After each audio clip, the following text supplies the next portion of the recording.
அஸ்ஸலாமு அலைக்கும். மட்டன் வேக வச்ச தண்ணியோட சேர்த்திருக்கிறதுனால கூடுதலா தேவையான தண்ணியை மட்டும் சேர்த்திருக்கேன். எடுத்து வச்சிருக்க வெங்காயத்தையுமே இந்த ஸ்டேஜ்ல சேர்த்துட்டேன். 1/2 கிலோ மட்டனுக்கு 1/2 கிலோ 24 கேரட் அரிசியை 15 நிமிஷத்துக்கு முன்னாடியே கழுவி சுத்தம் பண்ணி ஊற வச்சு வடிகட்டி சேர்த்திருக்கேன். இந்த அளவுக்கு தண்ணி வத்தி வந்ததுக்கு பிறகு ஃபுல்லா ஸ்டவ்வை சிம்ல வச்சுட்டு லிட் போட்டு மூடி வச்சா போதும். 5 நிமிஷம் கழிச்சு ஒரு வாட்டி பிரட்டி விடுங்க.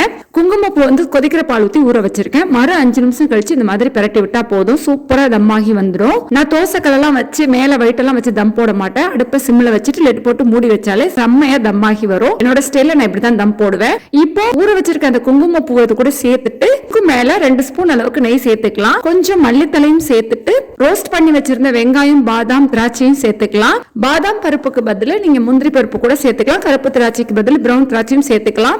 பாதாம் பருப்பு திராட்சை சேர்க்க விருப்பம் இல்லைன்னா ஸ்கிப் பண்ணிக்கோங்க. பாதாம் பருப்பு திராட்சை பிரியாணியோட சேர்த்து சாப்பிடும் போது புளிப்பு, இனிப்பு, உரப்புமா நல்ல டேஸ்டா இருக்கும் பிரியாணி. அதனாலதான் நான் எப்பவுமே இப்படி சேர்த்துக்குவேன். அல்ஹம்துலில்லாஹ்.